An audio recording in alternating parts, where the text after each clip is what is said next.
Assalamualaikum warahmatullahi wabarakatuh. Siswa kelas 9 yang saya cintai, yang saya banggakan, marilah sebelum materi pelajaran kita mulai, seperti kebiasaan Muhammadiyah, yaitu mengucapkan Assalamualaikum warahmatullahi wabarakatuh. Semoga keselamatan dan kesejahteraan dilimpahkan pada kita semuanya.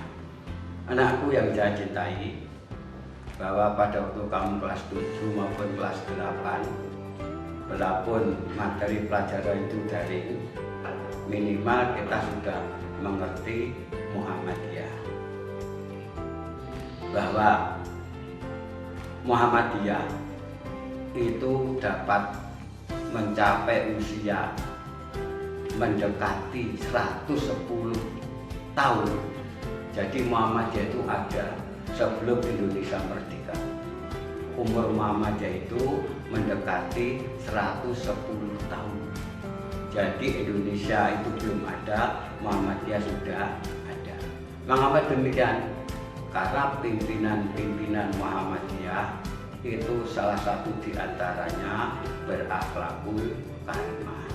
Oleh karena itu, anakku yang saya cintai, untuk materi hari ini kita membahas tentang hakikat pimpinan di dalam ajaran Islam.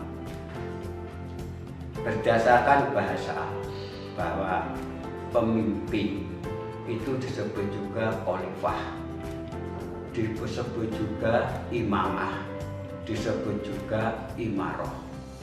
Walaupun ini artinya sama, kadang-kadang itu orang masih ada yang masih membedakan, diklasifikasi. Misalkan pemimpin dapat diartikan itu khalifah. Khalifah dalam itu ilmu kenegaraan namanya apa? Presiden. Jadi khalifah itu adalah presiden, pemimpin seluruh bangsa. Pemimpin disebut juga khalifah, disebut imamah. Walaupun nanti kadang-kadang disebut presiden, kalau di Indonesia itu tidak umum, maka imamah itu disebut imam. Imam itu tugasnya apa? Memimpin orang sholat, itu namanya imamah. Walaupun sama-sama pemimpin, tapi imamah itu disebut di Indonesia namanya orang yang memimpin sholat. Tapi kalau di negara lain beda lagi, mungkin khalifah ya imamah, imamah ya khalifah, sama-sama. Itu tergantung dari kondisi umat Islam di lain daerah, di lain negara.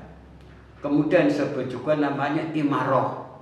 Nah, imaroh disebut juga pemimpin, tapi bukan pemimpin sholat, bukan pemimpin negara, tapi orang menyebut pemimpin panglima perang. Maka disebut apa? Disebut juga Menteri Pertahanan. Nah, kalau di Indonesia imaroh itu disebut Menteri Pertahanan. Ya artinya pemimpin, tapi imaroh, imamah dan khalifah walaupun sama-sama pemimpin, tapi kedudukannya berbeda-beda berdasarkan daerah dan negaranya. Anakku yang saya cintai, bahwa berdasarkan menurut pendapat Imam Ghazali, salah satu pemikir Islam, bahwa seorang pemimpin harus mempunyai jiwa leadership, jiwa kepemimpinan.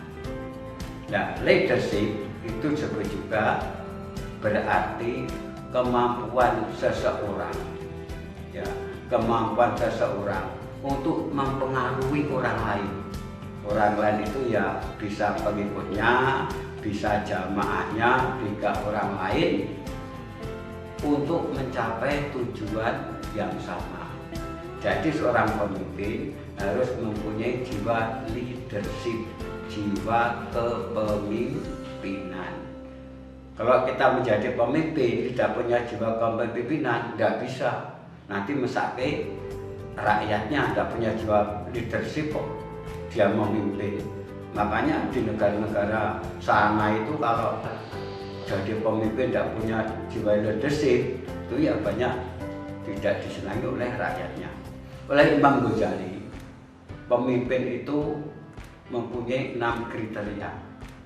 Yang pertama, pemimpin itu harus amanah dan harus adil. Amanah itu apa artinya? Titipan. Nah, ingat bahwa pemimpin itu adalah amanah. Pemimpin itu adalah titipan. Bisa titipan rakyat, bisa titipan dari Menteri Pendidikan, bisa titipan dari Menteri Agama. Misalkan saya diangkat sebagai kepala sekolah madrasah Muhammadiyah. Karena ini sekolah Muhammadiyah, mengangkat saya siapa? Ketua yayasan. Tapi kalau saya sebagai guru negeri diangkat sebagai kepala sekolah, diberi amanah dari mana? Dari Menteri Pendidikan. Nah, makanya pemimpin yang pertama itu harus amanah, pemberian sesuatu yang lebih atas. Kemudian harus bersifat adil. Jadi suatu lembaga kalau pemimpinnya itu tidak adil, itu lembaganya itu tidak harmonis. Lembaganya itu sakit sehingga tidak bisa berjalan sempurna. Itu yang kedua, bahwa pemimpin itu harus mempunyai iman yang kuat, bertakwa, dan mempunyai rela berkorban. Jadi pemimpin itu harus beriman, bertakwa, dan rela berkorban. Maksudnya apa? Pemimpin kalau tidak beriman, tidak bertakwa, itu kalau dia menjalankan tugas itu tidak ada pertanggungjawaban. Karena tidak iman. Kalau orang Islam itu karena iman, dia menjadi pemimpin, nanti apa? Tanggung jawabnya kepada Gusti Allah. Maka yang kedua, pemimpin itu harus beriman, bertakwa, dan rela berkorban. Kemudian yang nomor 3, pemimpin itu harus berilmu, ya, harus berilmu, sehat jasmani dan sehat rohani. Nah, makanya di dalam ilmu pendidikan bahwa calon pemimpin harus sekolah dulu. Nah, sekolah kepemimpinan, walaupun ilmunya tidak berbeda-beda, tapi harus mempunyai ilmu kepemimpinan, harus mempunyai ilmu manajemen. Nah, bisa kepala sekolah itu bisa dari biologi, bisa dari agama, dari ilmu fisika, dari ilmu kimia, bisa semua. Tapi harus mempunyai jiwa kepemimpinan. Jadi apa? Sekolah pemimpin. Nah, itu baru nanti lulus, baru bisa menjadi kepala sekolah. Kemudian sehat fisik jasmani dan rohani. Kalau pemimpin itu sakit-sakitan, ya lembaganya itu ya tidak berjalan baik. Tetapi kalau pemimpin itu rohaninya sakit, ya nanti pemimpin mudah marah, mudah putus asa, sehingga lembaganya itu tidak berjalan sempurna. Kemudian yang nomor 4, pemimpin itu harus mampu menjalankan tugas dan bertanggung jawab kepada tugasnya. Ya. Jadi pemimpin tidak boleh bolosan, karena tidak ada yang melihat aku tak 1 minggu lebih bisa naik, tidak boleh. Pemimpin itu harus bertanggung jawab apa yang dipimpinnya. Nah, pemimpin kalau tidak mau tanggung jawab, yang disalahkan anak buahnya terus ya sekolahnya rusak. Maka pemimpin itu harus bertanggung jawab tentang apa yang menjadi tugasnya. Kemudian yang selanjutnya itu termasuk pemimpin itu harus harus mampu menjalankan tugas. Nah, contoh misalkan seorang pemimpin itu harus harus mulai jam 6:30 masuk, nanti maghrib baru pulang. Kadang-kadang jam 10 baru pulang. kalau sekolahnya itu belum selesai. Kalau bukan kepala sekolah, jam selesai pulang tidak masalah. Kepala sekolah karena banyak tugas harus bertanggung jawab kepada tugasnya. Kemudian yang nomor 6 bahwa pemimpin itu harus mentaati hukum, baik hukum agama maupun hukum negara. Nah, karena Indonesia itu mempunyai 2 hukum, hukum agama itu masalah hati, kemudian secara fisik hukum negara, maka pemimpin itu harus taat kepada undang-undang dan peraturan yang ditetapkan oleh negara. Kenapa? Perilaku sekolah, operasi sekolah itu ada hukumnya. Tetapi untuk masalah hati itu hubungannya dengan Gusti Allah, itu namanya pemimpin taat kepada agama. Artinya apa? Segala sepak terjangnya dipertanggungjawabkan kepada Allah Subhanahu wa Ta'ala.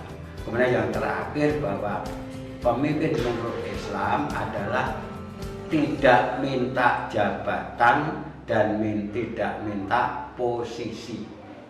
Tidak minta jabatan dan tidak minta posisi. Kenapa? Jabatan itu kalau dinas yang memberi Menteri Pendidikan, kalau sekolah agama yang memberi itu apa? Yayasan lembaga Islam. Jadi pemimpin kepala sekolah tidak boleh minta dan tidak boleh mencari posisi.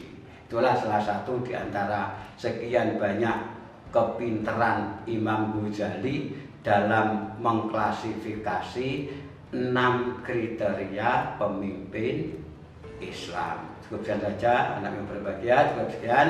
Wassalamualaikum warahmatullahi wabarakatuh.